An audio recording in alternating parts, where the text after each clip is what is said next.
உயர்த்தி வைக்கும் மேன்மையான திட்டம் கொண்டவர். என்ன வந்தாலும் ஏது வந்தாலும் தொடரச் செய்தவர்.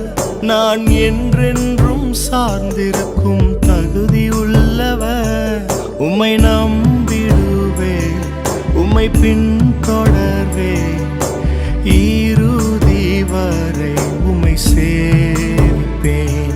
உம்மை நம்பிடுவேன், உம்மை பின்தொடர்வேன், இறுதி வரை உம்மை சேவிப்பேன். உங்க அழைப்பு இருந்ததால நான் அழிந்து போகவில்லை. உங்க அன்பு இருந்ததால நான் கைவிடப்படல. உங்க கிருபை என்ன காப்பதால வாழ்ந்து